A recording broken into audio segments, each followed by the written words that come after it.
Түз ода BBC, саламатсыздарбы? Лондондон күндүн негизгелер жаңалыктар менен тааныштырабыз. Студияда Кубат Касымбеков.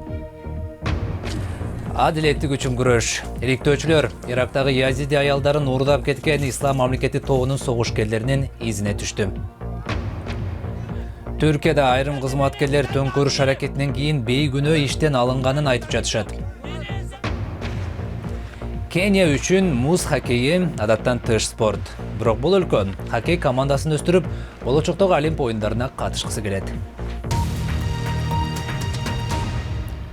Өздөрүн Ислам мамлекети деп атаган топ Ирактагы Синжар тоосуна чабуул коюп, Язиди аччылыгындагы эркектерди өлтүргөндөн бери 2 жыл өттү.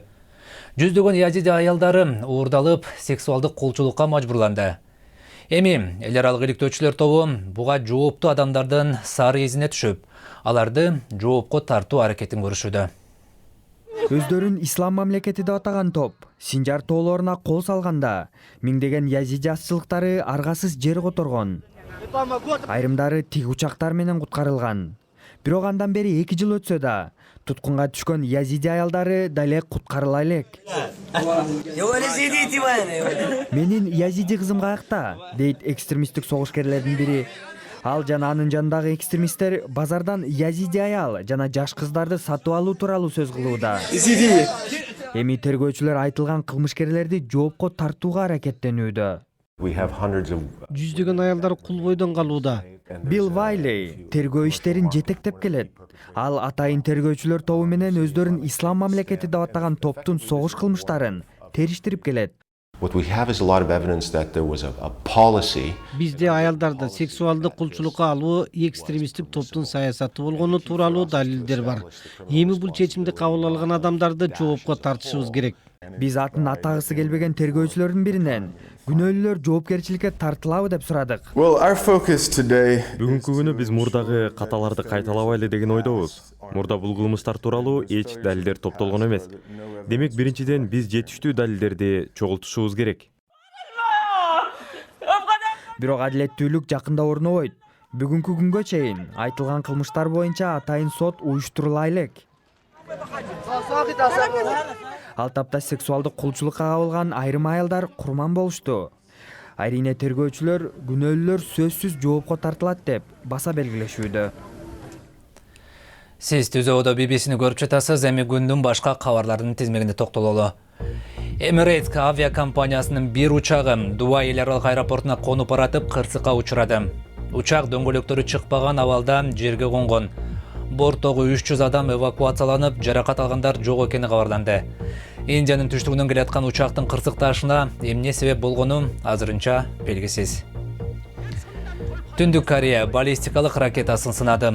Токио алардын бири Жапониянын деңиз аймагына түшкөнүн кабарлады. Жапон премьер-министри Шинзо Абе муну өлкөнүн коопсуздугу үчүн улуттук коркунуч деп атады. Түндүк Корея улуттар уюмунун резолюциясына карабастан буга чейин да бир нече жолу ракетасын учурган эле. Кытайлык укук коргоочу Ху Шиген 7,5 жылга абакка кесилди. Ал коммунисттик партиянын бийлигине шек келтирди деген жүйө менен жоопко тартылган активисттердин соңкусу болуп калды. Мамлекеттик медиа укук коргоочунун күнөөсүн мойнуна алганын кабарлады. Прокурорлор бул адам чиркөө деген атка жамынып, жашыруун уюм түзгөн дешет. Түркияда болсо аскердик топ төңкөрүш жасоого аракет кылгандан бери дээрлик 3 жума өттү. Өкмөт бул боюнча бозгундагы диний алым Фетхулла Гулендин кыймылын айыптап, анын тарапкерлерин оочудо калтырууну көздөп жатат. Бирок BBC Гуленчилерге эч кандай тиешеси жок болсо да, жумуштан айдалганын айткан адамдар менен жолугуп келди.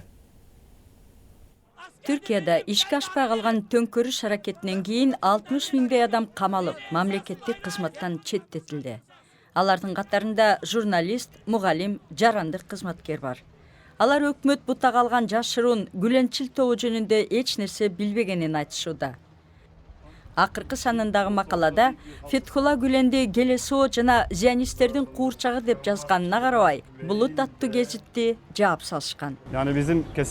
Фетхулла Гүлен жана башка террордук уюмдар менен эч кандай байланышыбыз жок. Алар биздин гезитти жаап салганына абдан капа болдук. Окурмандарыбыз да капа болду. Баарыбыз үчүн күтүлбөгөн окуя. ilgi Бул мугалим гүленчилерди тааныбайм дегенине карабай, кызматтан четтетилгени жөнүндө кат алган. bu örgütle hiçbir ilişkisi olmayan Гүленчилерге тиешеси жок, мен сыяктуу көптөгөн күнөөсүз адамдар кызматтан алынды. Алардын арасында мугалимдер, юристтер, жөнөкөй кызматчылар бар, дейт бул мугалим. Бул кызматкерлер да иштен бошотулуп сотко тартылууда. Ben dedim belirsizlik. Фатманын оюнда алар кесиптик уюмдун активисттери экени буга себеп болду. Hani bunu biz Биздин өлкөдөгү эң чоң көйгөй бул коркуу сезими. Көчөдө эл коркуп турат. Себеби эл диктатураны көздөй баратабыз деген ойдо. Өкмөттү колдогон аймактык губернатор жаңылыштык болду го деген ойдо. Burada devletin içindeki FETÖ terör örgütüne Өзгөчө кырдаал өкмөттү Фетхуллах Гүлендин агенттеринен тазалоо үчүн киргизилди. Мамлекеттик кызматтагы Гүленчилер гана кармалууда. Кээ бири эскертүү катары кармалды. Бизге Гүленге тиешеси жок бир нече киши кызматтан алынган жөнүндө айтып келишти. Биз текшерип чыккандан кийин алар ишине кайтып барышат. Бирок айрым кемчиликтерге карабастан өкмөт дали элдин колдоосуна ээ. BBC'de эми спорт жаңылыктары бир нече жылдык даярдыктан кийин Рио Олимпиадасында акыры бүгүн аялдардын футболу башталган турат. Ачылыш оюнунда Швеция Түштүк Африка менен, үй-ээси Бразилия Кытай менен беттешет. Алем чемпиондугун коргоп жаткан АКШ күндүн соңку оюнунда Жаңы Зеландия менен күч сынашмакчы. Дүйнөнүн 4-чү саптагы теннисчиси Стан Вавринка Рио оюндарына катышпай турган болду. Бирок испаниялык Рафаэл Надаль Олимпиадага барарын ырастады. Вавринка Канададагы Роджер кубогу маалында аркасын оорутуп алган эле. Ошентип Олимпиадага дүйнөдөгү 10 негизги теннисчинин 5-өсү катышпай турган болду. Алар Роджер Федерер, Томаш Бердых, Милош Раонич жана Доминик Тим. Олимпиадага кайтып барсак, ага катышкан өлкөлөрдүн бири Кения жеңил атлеттери менен белгилүү. Бирок кениялыктар муз хоккейин ойнойт деп ким ойлоптур? Көрсөм, өлкө келечектеги оюндарга катышуу үчүн хоккей командасын түзүп чыккан экен. BBC кабарчысы бул команданы Найробиден жолуктурду.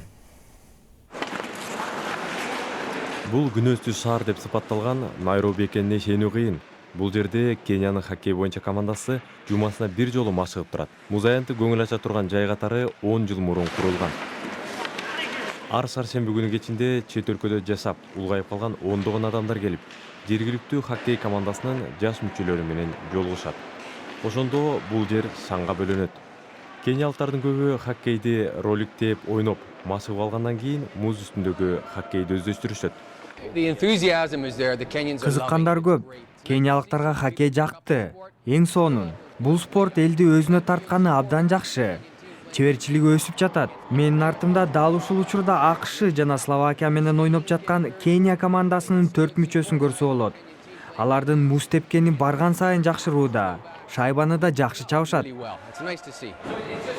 Оюнчулардын арасында хоккей ойногонду 4 жыл мурун Түштүк Африкада үйрөнгөн Бен Азегере бар. Ал мекенине кайтып келип, хоккей командасынын капитаны да, тренери да болду. Бул спорт өнүгүп келе жатканы менен дали көп маселелер бар дейт ал. Хоккей абдан кымбат спорттун түрү. Жабдыктар кымбат. Аларды өз өлкөбүздө сатып ала албайсың. Көпчүлүк оюнчуларга 800 кениялык шилинг төлөнөт. Бул 8 эл АКШ долларына барабар болгону менен көпчүлүк кениялыктар үчүн бир топ акча, деди Бен Азегере. Алар машыгууларын айрыкча мен сыяктуу биринчи жолу муз тепкен күйөрмандар көбүрөөк келип, көңүл ачып туруусун каалайт. Эми жаңылыктар соңунда көрсөтүп турган бул мышык Олимпиада жаныбарлардын Олимпиадасына барса болчу экен. Деги эле мышыктар сууну жаман көрөрү белгилүү. Бирок Британиядагы бул мышыкты ашыкча салмагынан арылтуу үчүн бассейнде сүздүрүп жатыштыр. Чарли аттуу мышык өрдөктөн да кем калбай сүзүп жүргөнүн көрсөңүз болот. 11 жаштагы мышыктын аракети текке кетпей, 8 айда 1 килограмм жоготкон экен. Бул жана башка жаңылыктар азыр интернет сайтыбыздын башкы бетинде турат. Дарегибиз bbc-kыргыз.com сайтыбыздан жаңылыктарды окуп, радиобузду дагы уга аласыз. Сиздер менен Кубат Касымбеков болду. Эфир аркылуу жолукканча саламатта туруңуздар.